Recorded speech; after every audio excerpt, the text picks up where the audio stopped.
நான் படித்த காலேஜ் கேம்பஸில் engineering college, arts college, school இந்த மூணுமே வந்து ஒரே பில்டிங்கில் தான் இருந்துச்சு, ஒரே இடத்துல தான் இருந்தது.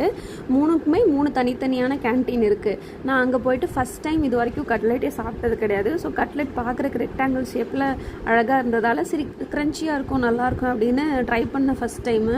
அதை வாங்கி ஃபஸ்ட் டைம் வாயில் வச்சேன். வெளியே பார்க்க தான் க்ரன்ச்சியாக இருந்தது, உள்ளுக்குள்ளே குழக்குழன்னு எனக்கு சுத்தமாக பிடிக்கவே இல்லை. அன்னைக்கு விட்டேன் கட்லெட் சாப்பிட்றத. பட் இப்போது பசங்களுக்காகலாம் செஞ்சு கொடுக்கணுமே, எப்படியா ஒன்று ஹெல்த்தியாக கொடுக்கணுன்றதுக்காக வீட்லேயே கட்லெட் வந்து ட்ரை பண்ணேன். இது வந்து பீட்ரூட் தான். இது ஒன்று ரொம்ப சிம்பிள் தான் கட்லெட் அப்படிங்கிறது. நமக்கு என்னென்ன காயெல்லாம் பிடிச்சிருக்கோ, என்னெல்லாம் பசங்க சாப்பிட மாட்டேங்கிறாங்களோ அதையெல்லாம் உள்ளே சேர்த்துருங்க. கொஞ்சம் உருளைக்கிழங்கு, அரிசி மாவு, கடல மாவு இதெல்லாம் கொஞ்சம் பைண்டிங் ஏஜென்ட்டாக சேர்த்துக்கலாம். ஏன்னா அப்போ தான் நல்லா பிடிச்சி இருக்கிறதுக்கு நல்லாயிருக்கும்.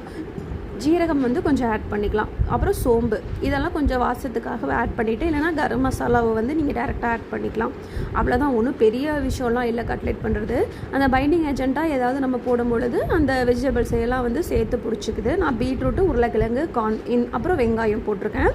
இதை வந்து நல்லா இது பண்ணிவிட்டு தோசைக்கல்லை வச்சு சுட்டு எடுத்துக்க வேண்டியதான். இதான் கட்லெட்டு. நான் இதுவும் அதே மாதிரி தான் க்ரன்ச்சியாக தான் இருக்குன்னு நினச்சா நான் முடிஞ்ச வரைக்கும் கொஞ்சம் க்ரன்ச்சியாக செஞ்சுருக்கேன். பட் உள்ளே ஒரு மாதிரி குழந்தை இருந்தது. பட் ஓகே, பசங்க சாப்பிட்டுக்கிட்டாங்க. சாஸோடு சாப்பிட்றதுக்கும் நல்லா இருந்துச்சு. கண்டிப்பாக உங்கள் கிட்ஸ்க்கும் ட்ரை பண்ணி கொடுங்க. ஏன்னா வெளியில் வாங்கி கொடுக்குறத விட நம்ம வீட்டில் ஹெல்த்தியாக செஞ்சு கொடுக்குறது நல்லது தான் இல்லைங்களா? இதுக்கு ஒன்றும் பெருசாக அளவெல்லாம் இல்லை, நம்மளாக ட்ரை பண்ணி கற்றுக்க வேண்டியது தான். Thank you, bye bye.